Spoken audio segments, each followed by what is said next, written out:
Father, I want to thank you for this morning. I want to thank you for the gift of our lives. We want to thank you for everything that you have given us up to this day. And whatever we deliberate today, may we carry it on such that we can be able to act and make sure that what we have planned can be able to be effective to our nation. Amen. Thank you very much, our dear guests. On behalf of the CEO, Uganda Institute of Banking and Financial Services, Madam Goretti, allow me to welcome you to this dialogue. This morning, or today, we are going to have a launch of our Financial Services Awareness Month, and all the details are going to come as this morning transgresses.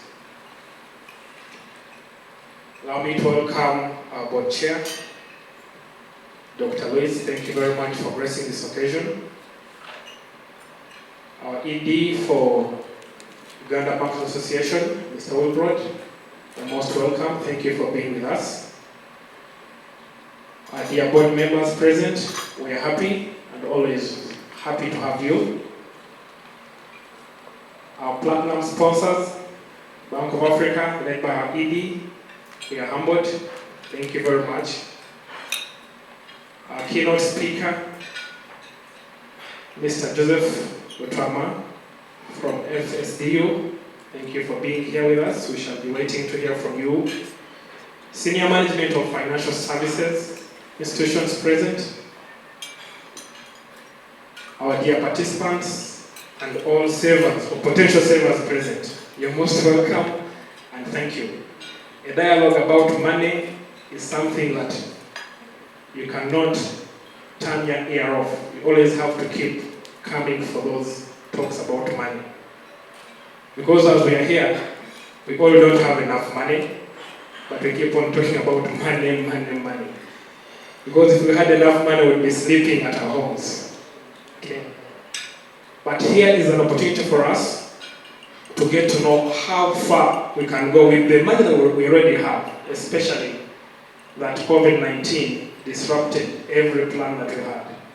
And our questions were, how long can our savings take us if the country is locked out? So without wasting any much time, allow me to welcome our CEO, Madam Goretti, to welcome you and tell you why we are here officially. A round of applause. Thank you very much, Lambert. I know that I'm tall, but I think I might find this useful. Good morning, ladies and gentlemen. It's an exciting day, isn't it? Especially if we start a day talking about money, really. The day should end with money, and I hope, Lambert, you're promising that. So, our board chair and guest of honor today, Dr. Louis Kasekende, and all the board members in the room, industry captain heads in the room, especially our very dear sponsors, our platinum sponsors, our gold sponsors, our bronze sponsors, and you've all sent really big representatives. We thank you very much for being here with us in the room. The CEO of the UBA Bankers Association, you're here with us and always with us. The media, the listeners online, we have people online. And the public. Of course, not leaving out my fellow staff at the Institute. I wish you a very good morning. And I warmly welcome you to the launch of the Banking and Financial Services Awareness Month and Financial Literacy Campaign. Lambert has said something about money, something about COVID, something about crisis. There is no better time than now to become financially resilient. It's very interesting, as you'll get to know later, that resilience is not only for those that have, or resilience is not only for those that don't have. We have been surprised, almost caught unawares. This year, 2020, we know that when we started out, in fact, I said it wrongly, 2020, that was it. It was supposed to be a double year. It was supposed to be blessings. It was supposed to be excitement. But what a rude shock. In the first quarter, 2020 became something else. Now, in this period, many have fallen, many have died, but many have risen in a manner that is surprising. And that is what this month is really about. The mandate of the Institute is to promote professionalism and inclusion among financial service providers and users. And today, we are focusing on the piece of inclusion. As an institute, we are supposed to do this through market-led training, research and consultancy, and we've done quite well on the professional side. The inclusion piece has been a bit of a jinx. Today we are glad to be here to attempt and to start a journey in that direction. We all know that matters of finance are very important, and as such we value the work of the different service providers and sector players. This month is supposed to celebrate that, the work you do, but also get to the public to understand and appreciate what you're doing. We know what has been happening in the market as regards the same. We hope that this month will help to create appreciation. With those very few words, I want to once again thank you for putting away time, finding it relevant to come and be here with us, online and physically in the room, but to also especially thank you for putting up the resources. These are your resources. The resources to enable us to carry out this month. I know that we are going to continue thanking you for an entire month. But please take back our gratitude to the boards, to the management, and to the staff for doing this for the public. I thank you. Thank you very much. Another round of applause for our CEO. Okay, very quickly, allow me now to welcome our keynote speaker, someone who is very keen about his financial inclusion matters, and that is none other than the Director of Programs for Financial Sector Deepening Uganda, Mr. Joseph Utwama. You're most welcome, sir. Good morning, everyone. I hope you'll put up the slides. Like the moderator this morning has introduced me, my name is Joseph Utwama. I work with the Financial Sector Deepening Uganda as a Director of Programs. A little bit about FSD Uganda. I know some of us know, but probably there are many out there who are watching us who may not know FSD Uganda. We are a non-profit whose mandate is focused on making financial markets work for the poor. Currently, we are funded by the UK government, but also by the Bill and Melinda Gates Foundation. We are part of a network across the continent in 8 countries, whose major focus is on making sure that a lot of people on the continent are able to access but also efficiently utilize financial services. And what the statistics say, one of the things that we do is we do a lot of research on the state of financial inclusion. I know most of us are aware of FinScope, which is our flagship research. we do across the continent. And some of the statistics that we share this morning is basically an analysis of that is coming from that research.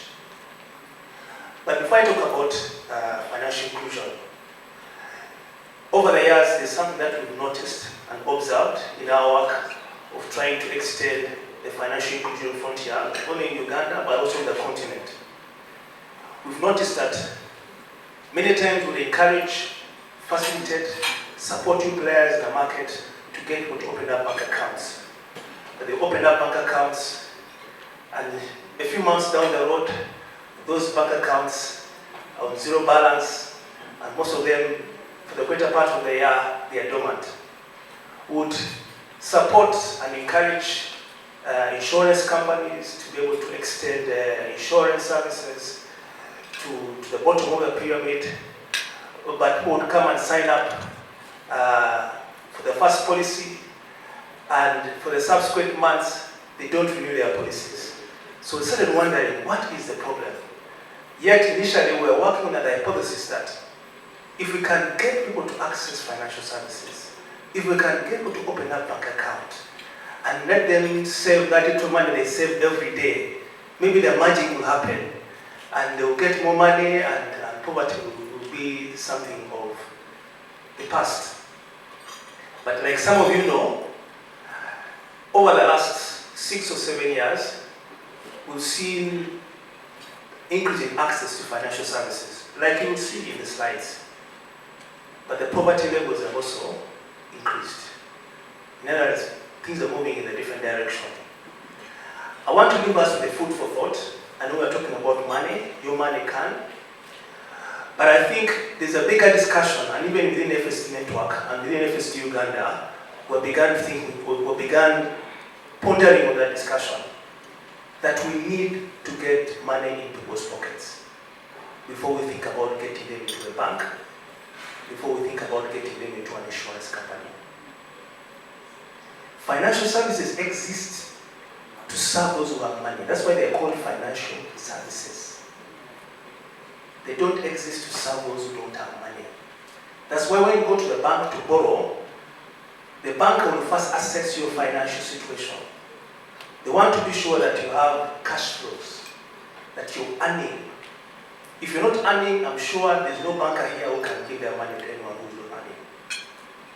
If you walk into an insurance company and you're taking out an insurance, whatever it is, they're insuring something, isn't it? They're insuring assets. If you don't have an asset, I don't need an insurance. I don't need insurance if I don't have an asset. If I don't have a car, if I don't have the house, there's nothing to insure against. If I don't have a business, there's nothing to insure against. So you can really do all the marketing you can to that person, but they will not understand your language, because they'll ask you, you're asking me, what am I going to insure against? So that's the challenge.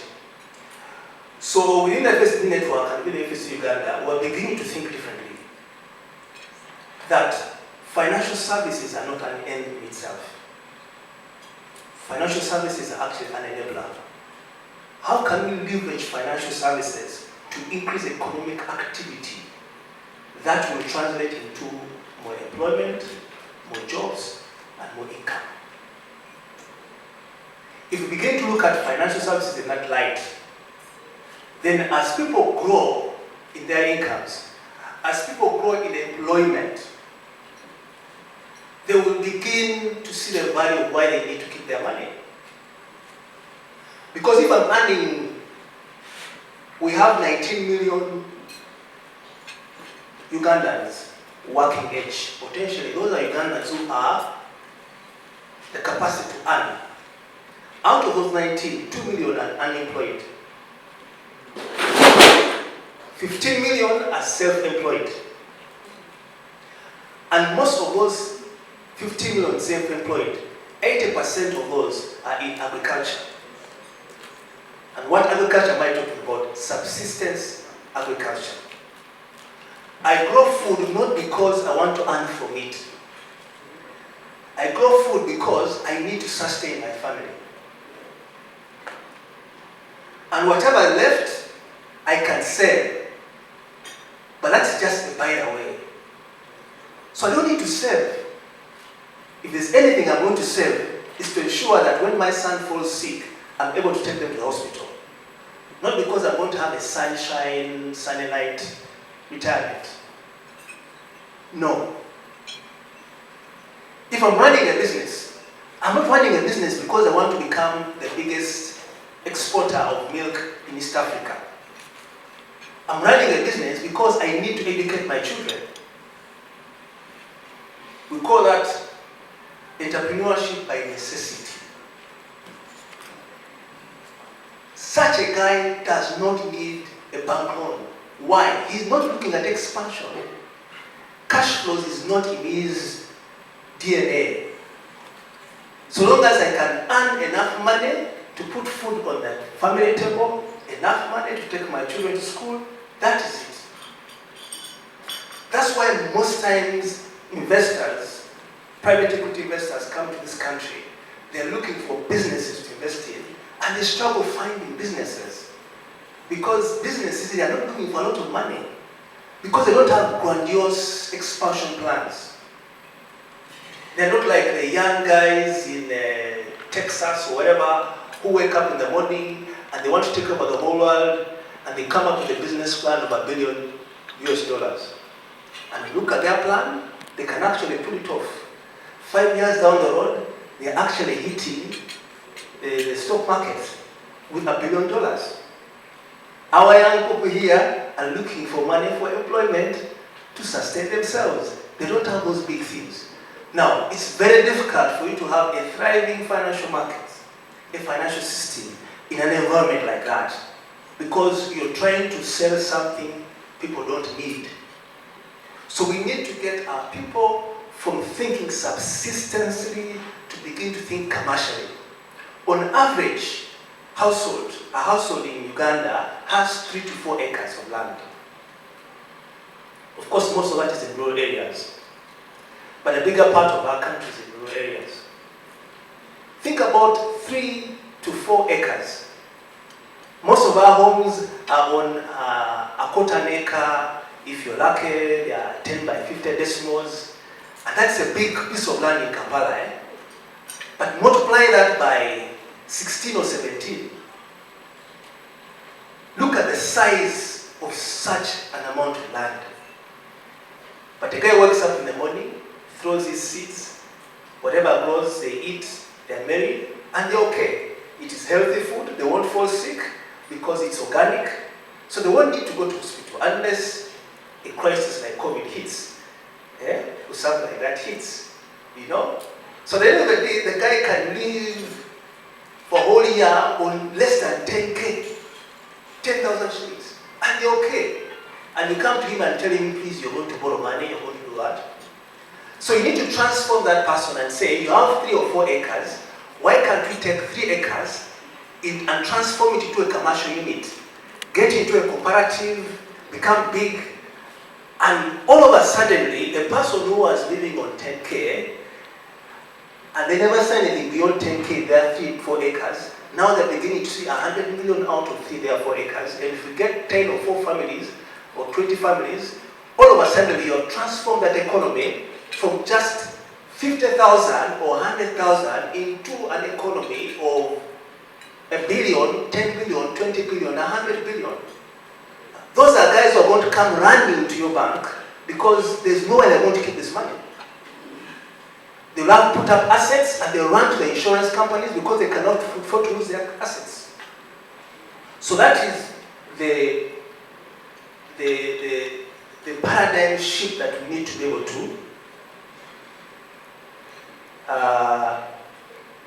have. And you'll see from the statistics that because we don't have money, there's not even to manage money because there's nothing to manage. Just a moment.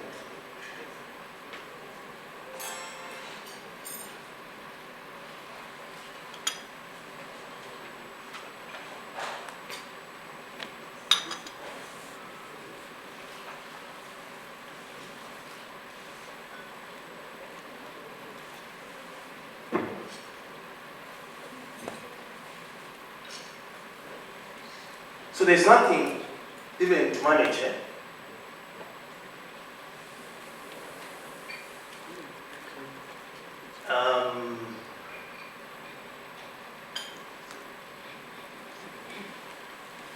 But also we can see that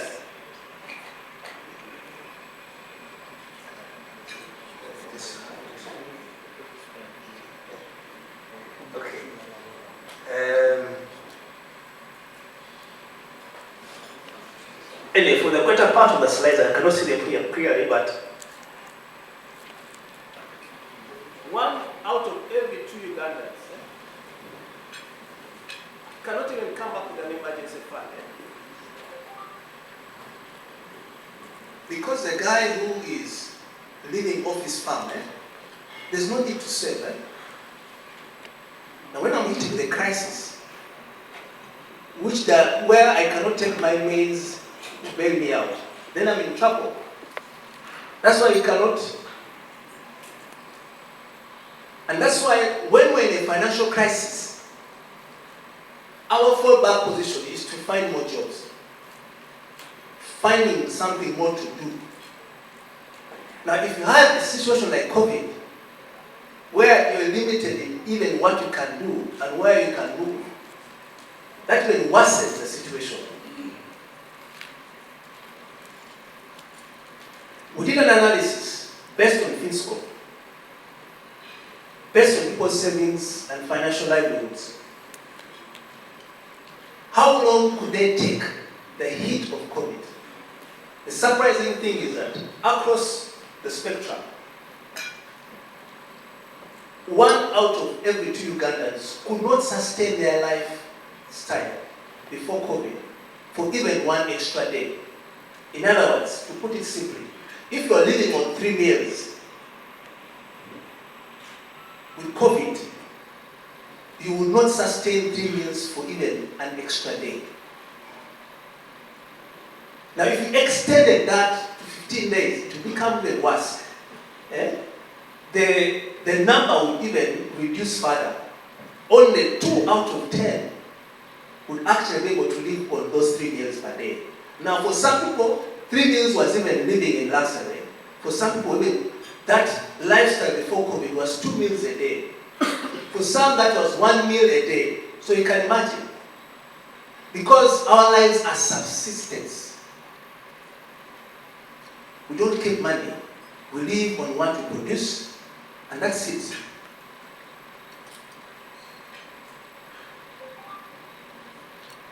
That is the progress that we've had over the last 7 or 8 years. Most Ugandans are included, if you look at both formal and informal financial services, and there's not much significant difference between women and men. That number reduces substantially when it comes to formal financial services. And even the gap between men and women increases. Because women are more comfortable in formal financial services than men. So you find that. And you can clearly see mobile money is the biggest driver of financial inclusion. And it can be deceptive, because mobile money is not really a financial service. In a broad definition, yes, because payment is a financial service, because banks exist to facilitate financial payments. But in a broad scheme of things, in terms of savings, credit, mobile money is not yet there. And you see, there's a big difference in terms of gender. There's more gender disparity when it comes to banks. Mobile money managed to reduce that. Now, when you go through all these, the uptake is still really very, very, very, very, very, very low. And you can see that for the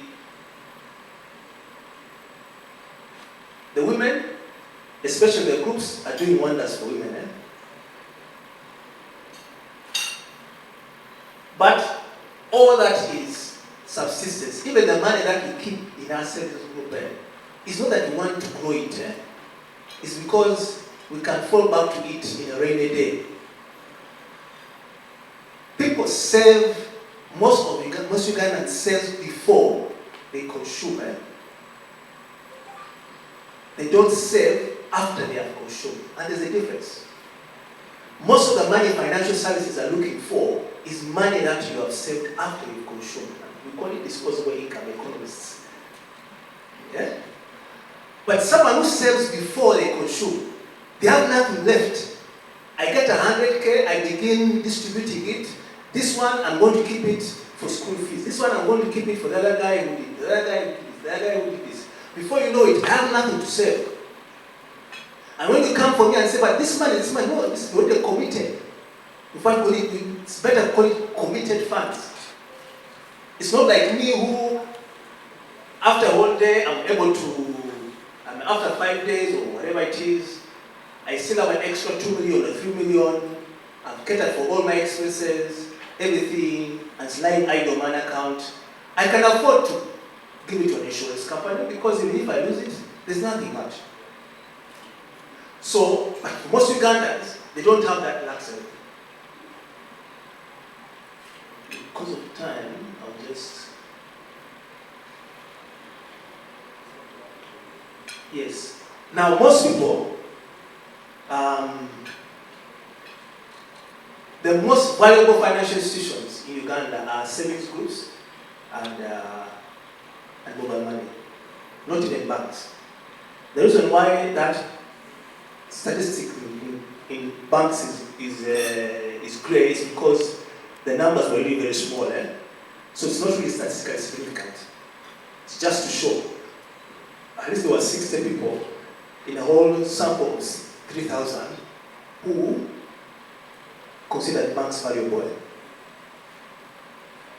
But you can clearly see that people don't look at money as an asset. They look at money as a tool to meet their needs. And there's a whole lot of difference between the two. If I'm looking at money as a tool to meet my needs come first before I think about growing my money.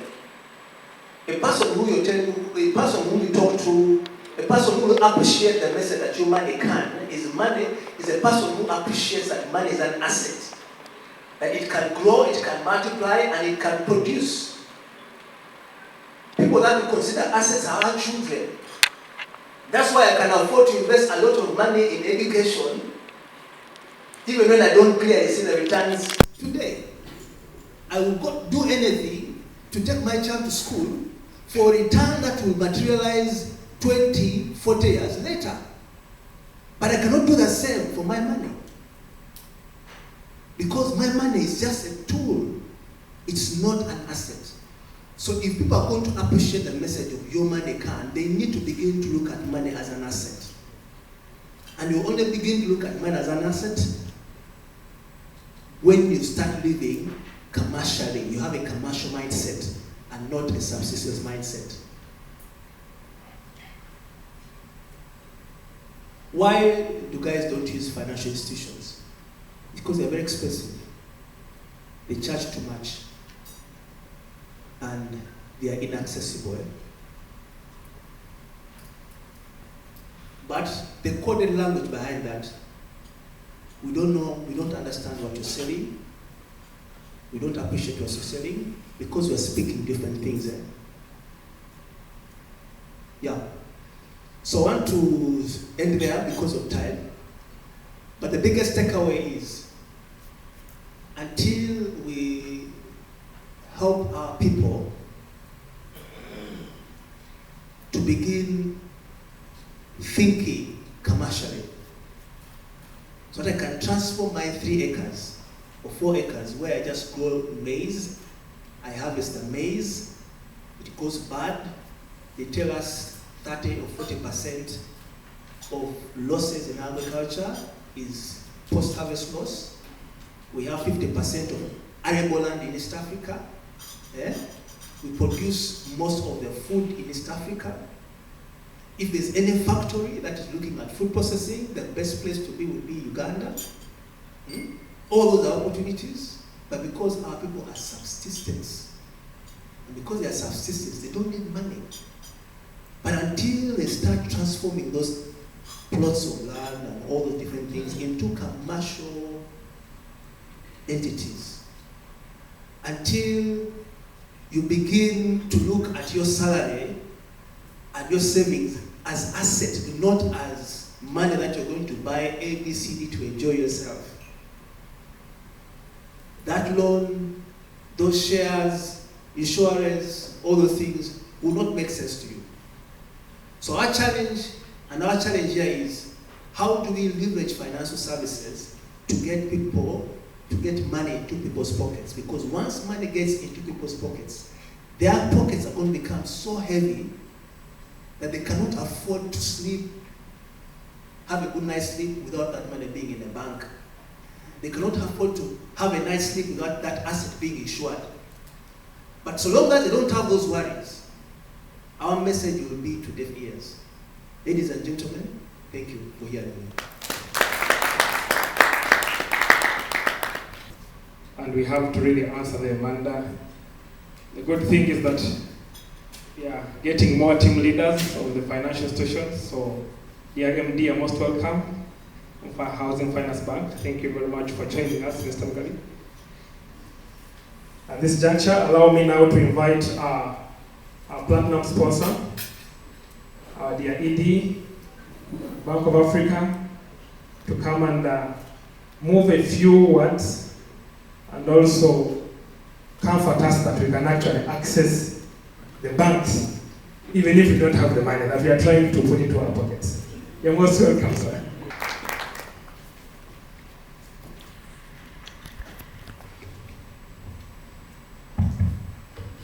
Good morning, all of you. It's a very exciting moment because this discussion today has come at the right moment. There is no better time than this for Goretti and team to organize such a very wonderful financial wellness month.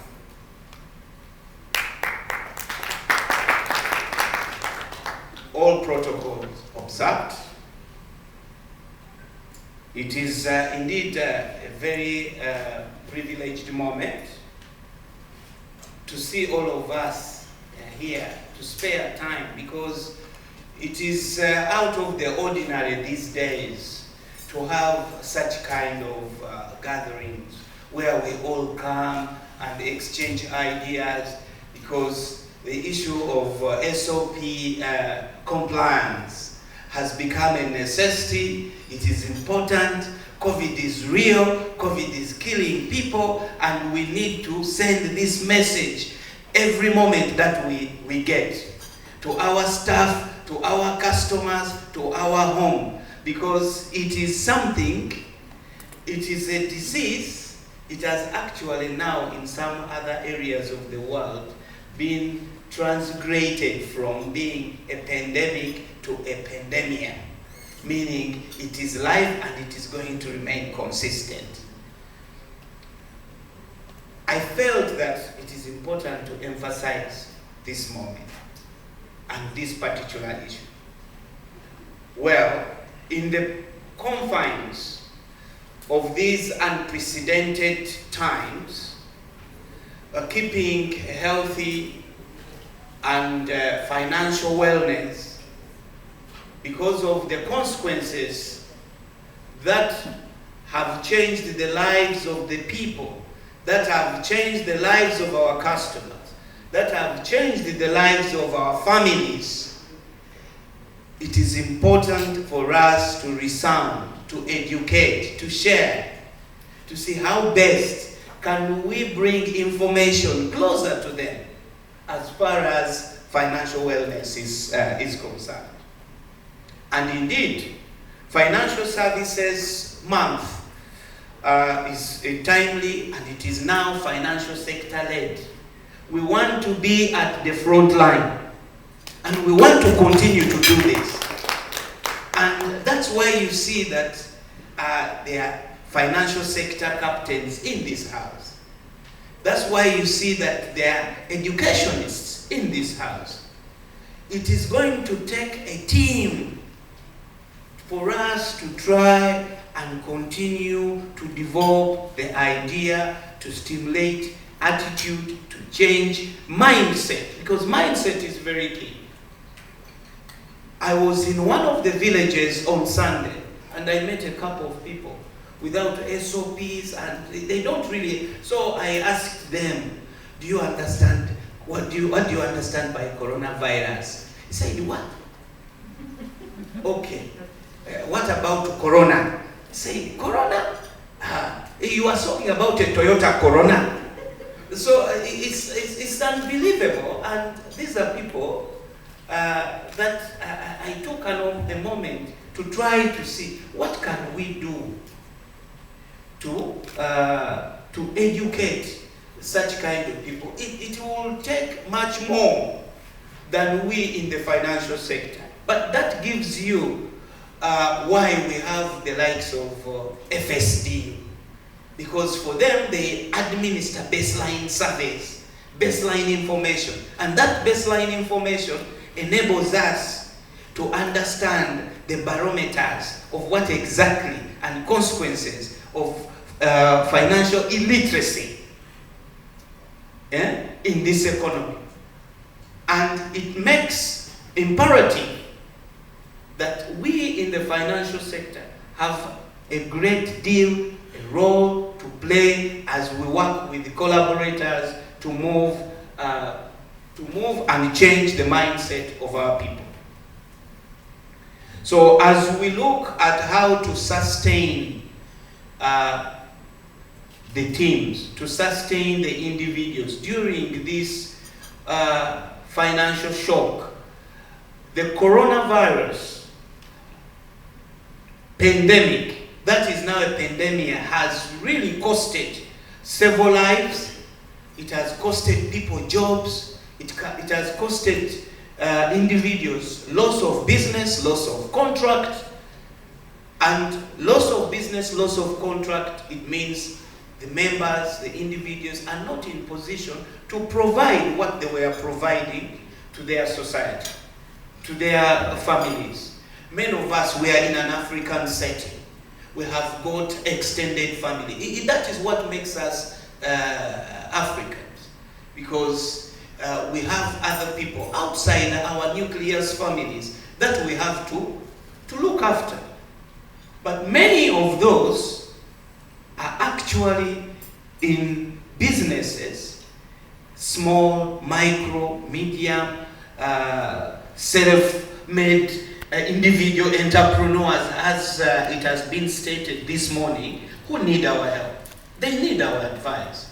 And that's where we, the financial institutions, come in to facilitate this exercise.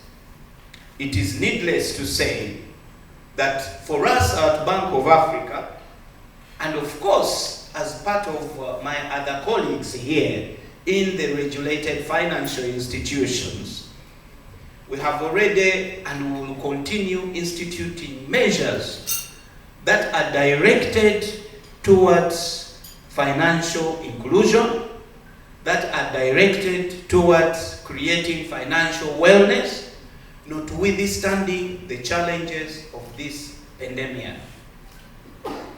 And the best way that has evolved is that when this came about, I saw the kind of togetherness, uniqueness in the way we are collaborating. We in the financial sector are no longer competing. We have to collaborate.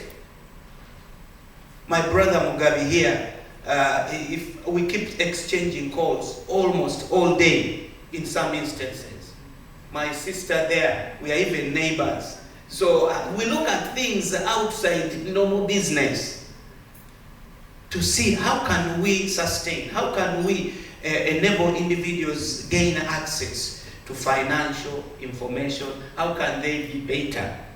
Now, in terms of providing this financial advisory, which we are making as part and part of the systems, part and part of our processes. And that's why you see, if somebody needs to access a facility, needs to access a loan, we try as much as possible to keep it very close and advise them. And finally, I would like to share with you our experience. And our experience is making sure that during this period, we get the clients. We needed to understand their cash flows. We need to understand the cash flows before COVID and the cash flows after COVID. It is the basis through which we sit with them and advise them. For instance, do we need to restructure? For how long do you need the restructure? Can you afford it? It is pointless for you to sit with the customer and you say, my friend, I need my money. I gave you the money and you need to bring it back. Because there are several psychological issues that are attached to this kind of situation that we are facing as individuals, as companies, as a team, as an industry. And we can only fight this, manage the situation as a team. As I conclude, I still want to resound this kind of situation, that we are losing significant gains, we are making significant inroads into the journey of financial inclusion, impacting to create good direction and magnanimity in this direction. It will necessitate to have the likes of national financial inclusion strategies. That is where we will have the input of financial sector deepening and development strategy to see that as an industry we put together a formidable force to provide advice, to sit with the clients, to make them aware of what they can do, what is possible and what is not possible, and how can they sustain themselves during this period. It is important for banks to listen. It is important for our clients to listen. It is important for all individuals to be part of this journey. And the only way we can achieve it, because the ultimate impact is the individual incomes and lives of our people. With those a few comments, I would like to say that in the coming month, we at Bank of Africa will remain very, very available to provide a very good platform. A platform with our colleagues within the industry, so that we continue to provide an enabling environment of financial advice. Thank you very much. Thank you for listening to me, and enjoy the rest of the deliberations. Thank you very much, Gority and the team. When we went out to the industry, we went out with needs. We went out with ideas, we went out with concepts. We went out with nothing, actually. We just took an idea. And these very good people in the room made it happen. And Bank of Africa decided to take the platinum. We want to thank you for that, and we want to thank you for the fact that you saved it. So we are launching at this point the month which you've indicated you want to be, you're committed to supporting as an industry.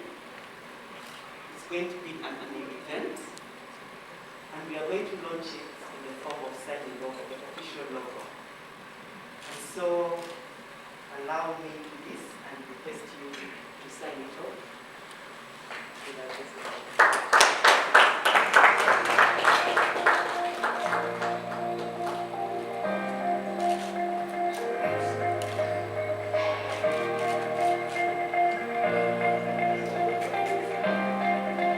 Another round of applause.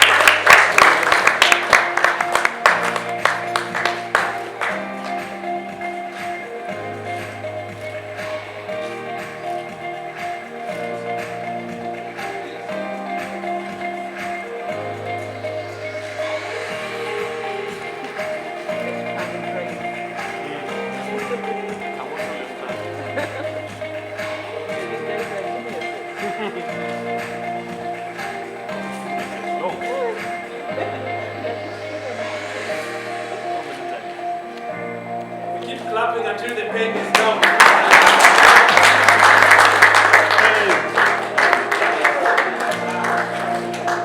Thank you very much. You may please have your seat.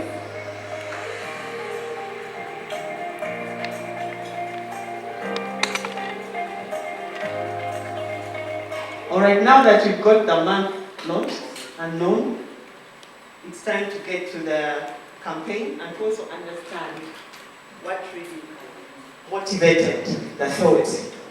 And I'll take the honor to take you through the campaign before we can officially launch it. So, when Joseph was speaking, I hope that we picked a lot of insights from there.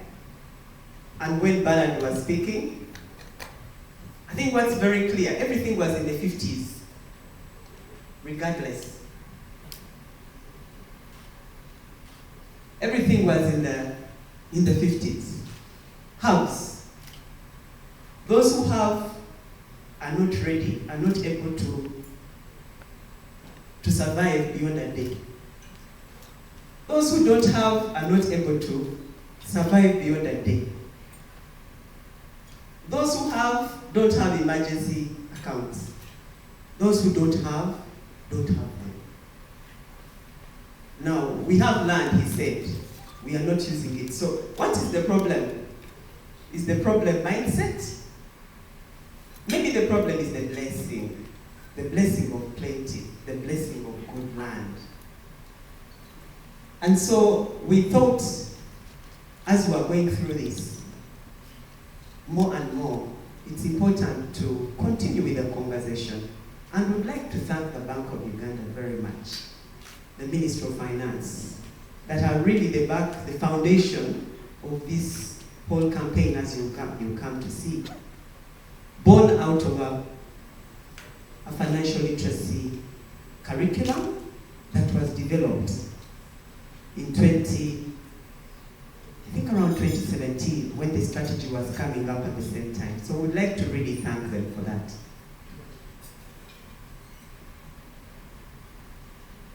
A very short brief about the month and the campaign. Really, the goals are simple. To improve financial literacy. Apparently, financial literacy is just having the capability of making sound decisions about your finances for your betterment, for our betterment. As simple as that. Making sound decisions for our betterment. And we would like to see that because of that, people are able to uptake or take up financial products and services much better and change behavior too. And of course, to bring together providers and users of these services. And for that, we want to thank you that you're in this room. Now, the objectives are deeper than the goals. We want to sensitize us about the importance of financial literacy. You see, financial literacy and all behaviors in there is a behavior change campaign. I mean, we've said people have, but they don't have. They don't have, and they don't have. So it takes quite a bit to change those elements. And so we're hoping that we can get people to change their behaviors. We want to also deal with the key elements of personal financial management.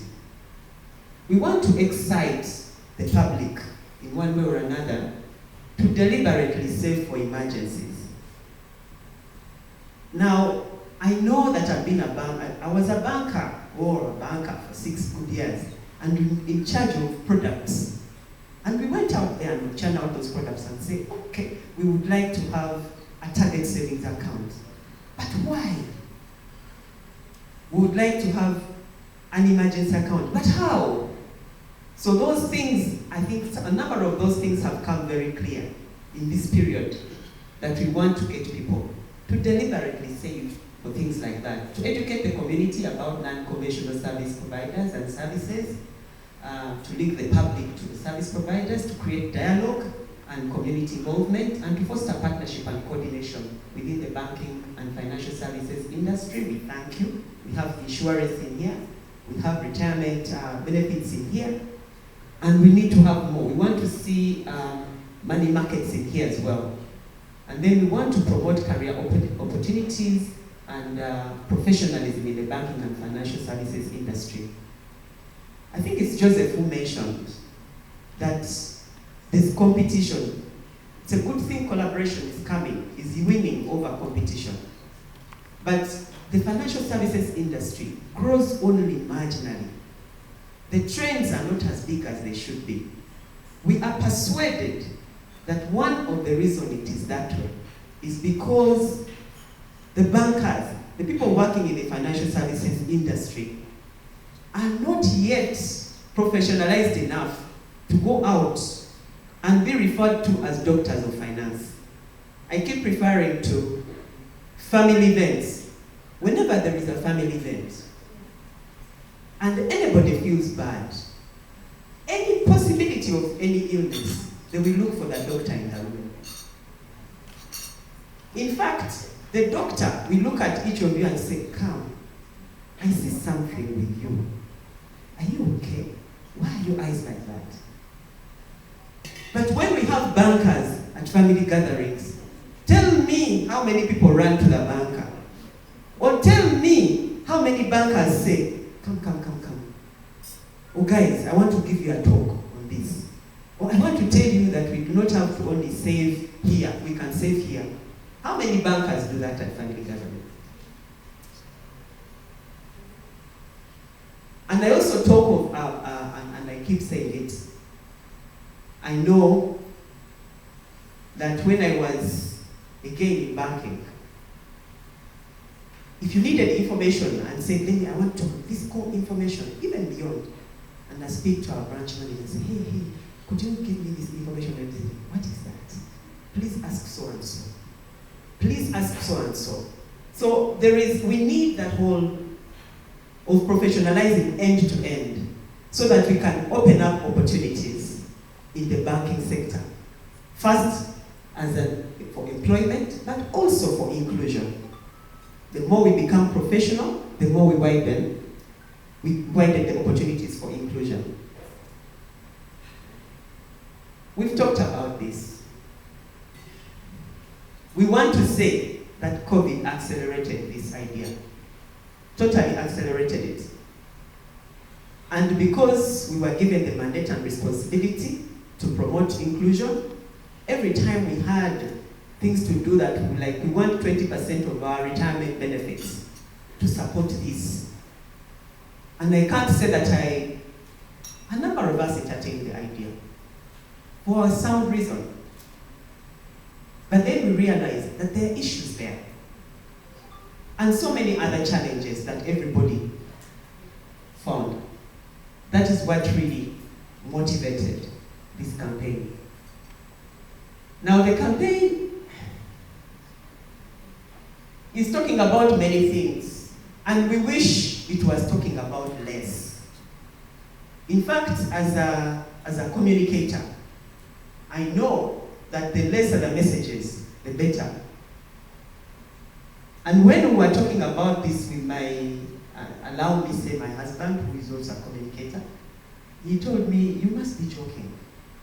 And then I said, "You know what, unfortunately, it is like telling people, when you're talking about nutrition, you never tell people, can we please eat starch? You don't. You actually tell people, you have to have a balanced diet. They have to eat vegetables, they have to eat vegetables and fruits for minerals and vitamins, they have to eat starch for energy, they have to eat protein for growth." And I just realized that this is it. It's very, very similar to financial wellness. That you cannot just save, but you need to ensure. You need to plan for retirement. So I said to him, if we decide this year of COVID to talk about savings, next year we shall need savings. And the other year we shall need. So when shall people understand the entire scope? And I said, these things are very related. You see, like savings is like vegetables, and vegetables are to the body. So is savings to our wellness. Now vegetables are hard to eat. You really don't want to eat them. But they give you vitality and resilience. Unfortunately, savings is the same. So we are going to have to eat this vegetable. So I said, okay. And then there are so many other things that you can like and eat too. And that is how we said there is not going to be any way. We have to find a way of talking about the different pillars together. So then we came to the creative. Of course, we had to get some creative minds to give us something. And that is how this came up. Your money can. In fact, we had started Be Money Smart. We started off with Be Money Smart. And that campaign, incidentally, has been done around the world in some ways. And then the idea came, Be Money Smart with what? I don't have anything. You just mentioned it. What am I being smart with? And then the idea of Your Money Can came up. I want to appreciate Joseph for saying that people don't have money, so what can they save? The truth is, the Your Money Can, we felt, positions financial literacy. Because when you say Your Money Can, tell me how. Position financial literacy and proper handling of money as the catalyst for dreams, ambitions, and possibilities. It also underscores potential and a sense of being unlimited. Meaning, even if I have 100 shillings, my money can. So how can I use the little I have? Or if I don't have at all, my money can. How? I don't have money. So how can you tell me my money can? These are the kind of conversations we'd like people to have. The idea demonstrates that handled right, money can lock aspirations. And the Be Money Smart is just to position best money practices as a smart choice. So if my money can, let me be what? Money smart. It's behavior change call that provokes both mind and conversation. So for personal financial management as a pillar, and there are going to be many. One of them we haven't put here. But I learned, and Joseph, I'm persuaded, that the reason people have 4 acres of land and they do nothing with it is because the primary thing is to eat, to be well, to survive, to educate. So for as long as the goals are around eating and educating, that's it. So in personal financial management, we now begin to hear about SMART goals. Who knew? There are people in the room who know and who are better than us because they knew you have to set some SMART goals. So this is what we are talking about. But in this particular execution, we tell your money can enable you to live a better life if you budget and save before you spend. And it's not if, it's when. So you're going to see a lot of this saying when. In savings, your money can help you achieve your dreams if you save, when you save, every time you earn money. So even if it's 1,000 shillings, you should be able to save before you eat it. And it's possible. Somebody was telling me that, no, you always have a lot of conversations when you're doing this. He said, no, the people with 1,000 shillings, they can't even listen to you. Money can't save before you. And I said, okay. Do you know that in some places a chapati is 500 shillings? So when somebody has 1,000 shillings, it is possible to eat 2 chapatis a day, and it's over. But it's also possible to buy 2 chapatis, eat one, go to work, sell one for 1,000, and live on that 1,000 the entire time.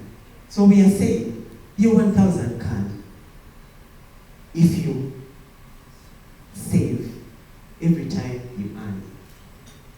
Loan management. Your money can help you grow if you use that loan for intended purposes. If I ask people to put up their hands, how many got a loan, a full loan for one purpose, and ended up using a portion of it? There are many. So we are saying that it's possible to have 2 people get 10 million shillings for the same purpose, One uses 5 and another to do something else, and the bank sells whatever they have. Another gets 10, uses it for the entire bit, and becomes the next wealthy person next year. So your money can. Your money can help you grow if you plan and invest wisely. There are some people who prefer to do real estate. Others prefer to do other things. So your money can if you choose differently. Insurance. It is possible to be earning 10 million shillings a month.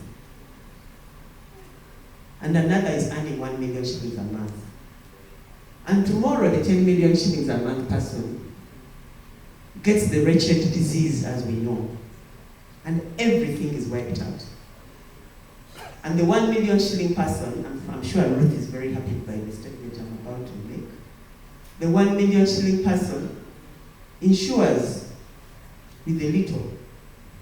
And tomorrow they are wealthier than you.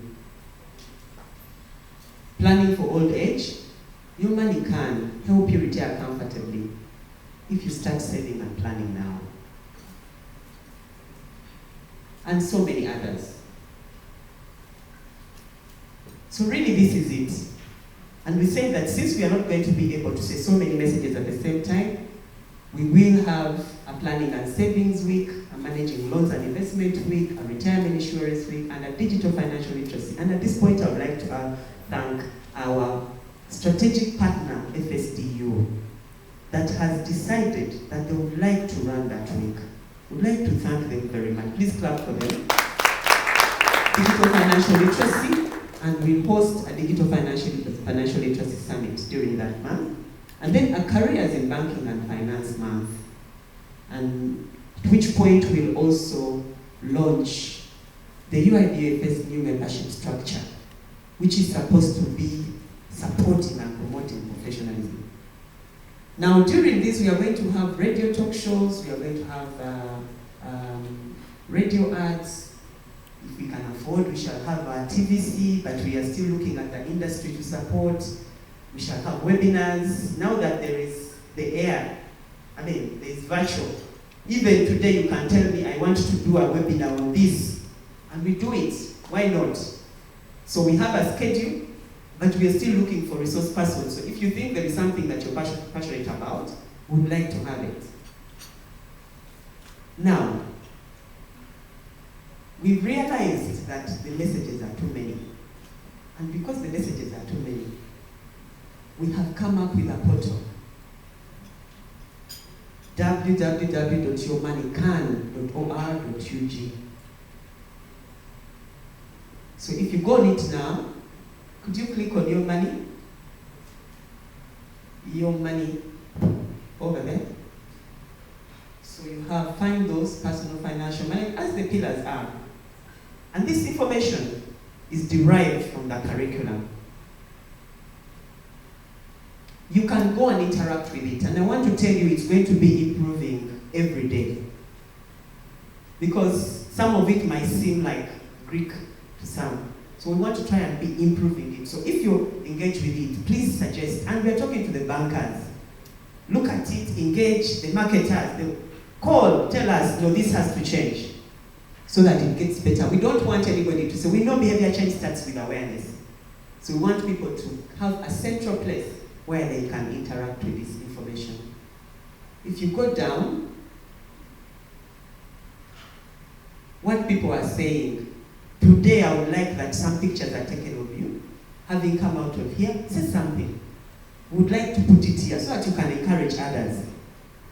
And those will continue throughout the month.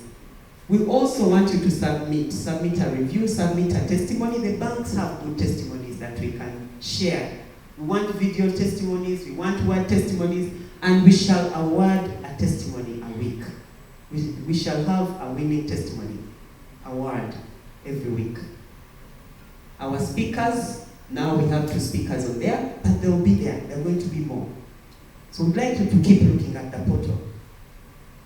And of course, we have our sponsors for the month. So we'd like this to be full. We want many more logos on there. And these are linked up to. Could you please go to financial service providers? very quickly. Financial institutions, banking institutions.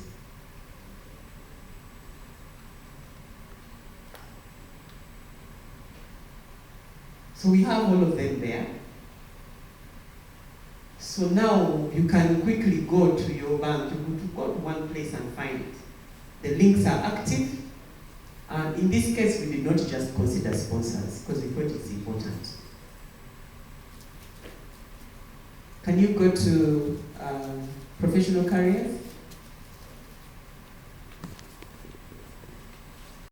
If you'd like to professionalize. So basically this is it. The portal will keep improving as we've indicated. We want you to engage, we want you to speak, we want you to give testimonies, we want you to give reviews, we want you to improve the portal, we want you to use it. Now, we think that the opportunities are great for the industry. If you have a customer who is distant, refer them to the portal. These posters, when your money can, these are for you. Where is one? Can I see the pull-up? Please bring the pull-up. They're for you. So you can also do it, put your logo alongside it, put it in the banking halls. Get a poster, put it there. Send an email to all your customers, telling them your money can. So with those few, they're not very few. They are not very few, but I guess I am trying to let you know that this is for all of us. Let's print t-shirts. The bankers are here. Please print t-shirts. Let's do everything we can. Let's create an emergency account, guys. Let's do that. I know that it's there, but let's talk about it differently. People should save 6 months of their... Do they even know how much they spend a month? So let's work together on this. Thank you very much. And at this point, I would like to request to invite our guest of honor, the board chair, Louis, to give his remarks and launch this campaign. Good morning. To my colleagues, board members of the Uganda Institute of Banking and Financial Services, captains of the industry, the CEO of Uganda Bankers Association, members of the media, ladies and gentlemen. I stand here as the chairman of the board of the Uganda Institute of Banking and Financial Services. We, as the board, were presented with this idea by the chief executive of the institute. We approved it, and we thank you as management for planning this awareness month. And today, here we are at the launch. Let me first of all speak to the strategy of the institute.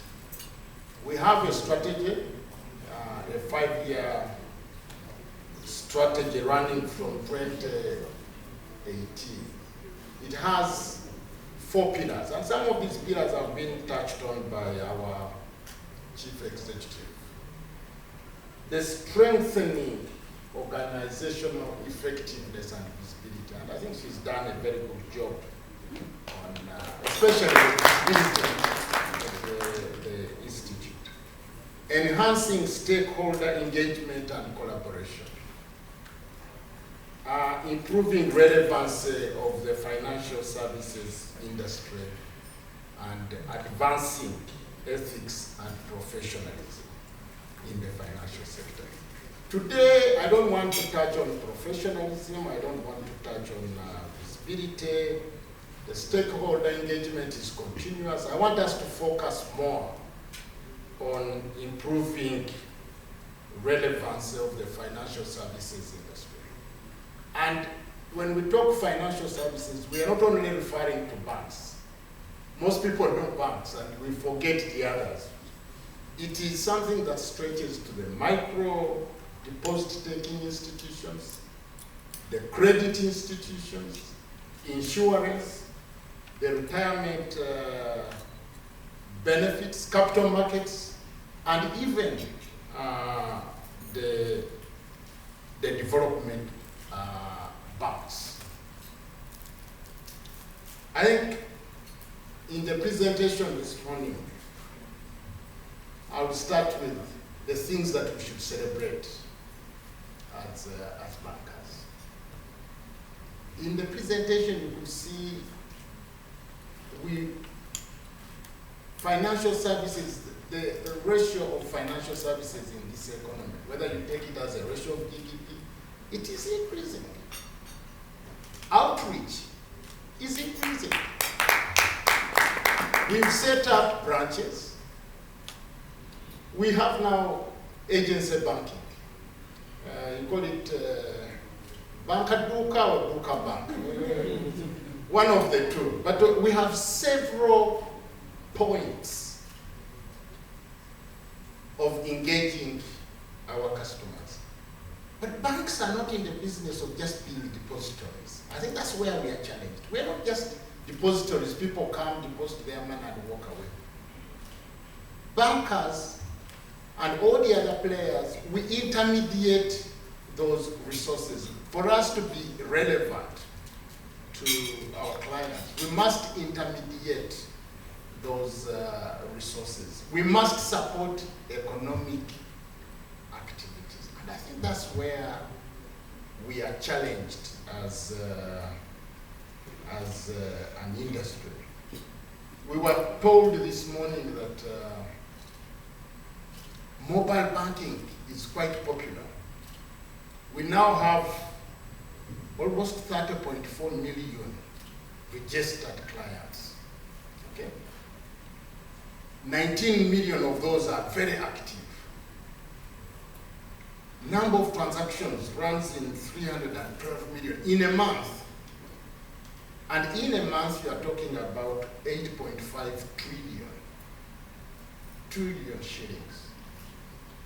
But if it is just payments, it is not supporting economic activities. And I think that was the main message by Mr. Lutwama. Where's Mr. Lutwama?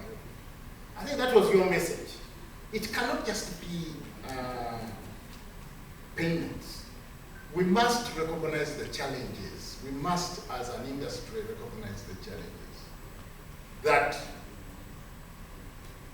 most of our people, for example, are employed in SMEs. You go back and ask SMEs, do you borrow from the banking industry? And you find, I think, the last number I saw, only 6% of SMEs actually borrow from banks. So what do they use as capital? The other 90-something% either use own savings or money from relatives to support the businesses. That's why they can't expand. That's why we cannot create more jobs in that segment of the economy. So we have our work cut out. We now know the challenges. It is being relevant to our current clients. That's number one. But also being relevant to those who are not yet our clients. We must reach out, not only to our current clients, but reach out to see that more people use financial services. Our role as an industry is to support economic activities. We should be relevant across all demographic divides. We must be relevant to the rich. We must be relevant to the poor. We must be relevant to the educated, to the educated. We must be relevant to the urban, we must be relevant to the rural. We must be relevant across the gender. It's not only being relevant to the men. I think what I got from the presentation by Rutuama is that this is a campaign that is very relevant, not only to the industry but to the economy. We should go beyond communicating between ourselves to communicate to the wider public. And I think Goretti, I think it is good you've started with Sente Sogola, that's the first translation, but we should do more to translate those numerous messages into different languages. This is a country that's known with facing challenges. We at one point had the HIV as a challenge, but we tackled it. Let us also tackle this one. Money is not just good as you look at it and you put it in your mattress or your pillow and every day you come back and look at it. No, you must use that money to make more. I want now to express on behalf of the board our very sincere thanks to all the captains in the industry for the sponsorship. Maybe call on the others to match. What is above platinum? It should become, yes, I think it's good Bank of Africa has challenged all. You need also to talk to Goretti after this to see where you come in. I think she said you can take up a whole week, you can take up an activity. Communicate with your own clients and make them aware of this campaign. But more importantly, I also wish to thank FSDU for also being a strategic partner of the Institute. And they will be hosting the digital financial literacy. Thanks a lot, FSD, and thanks a lot for your presentation. I think it brought out very many points and I think challenged the captains of the industry. This is Summit Consulting. We thank you also for is that the web portal? Thanks a lot, Summit Consulting, for working on our web portal. So, with those words, ladies and gentlemen, on behalf of the industry, on behalf of our board, I declare this campaign launched. Merci beaucoup.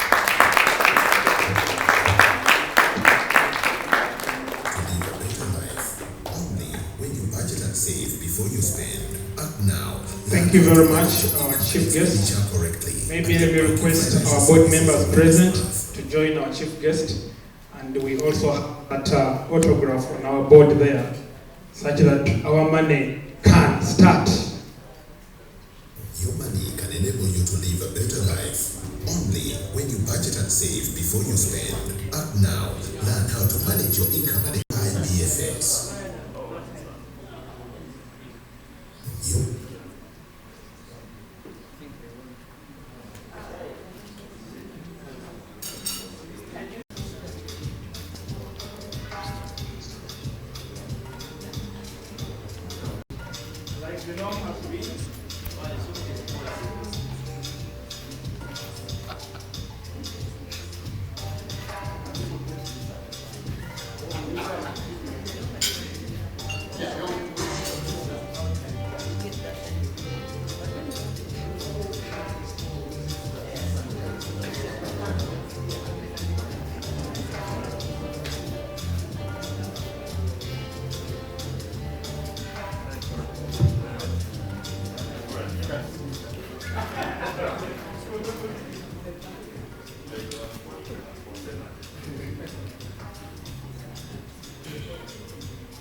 like the norm has been since morning. We continue clapping until those pins drop down.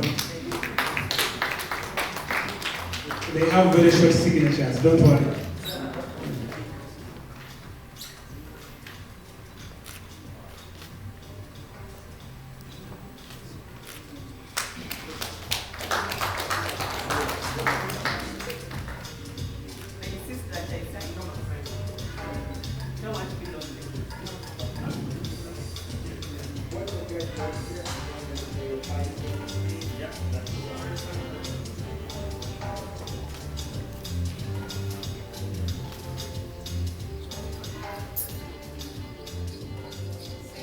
Okay, thank you very much. Thank you very much.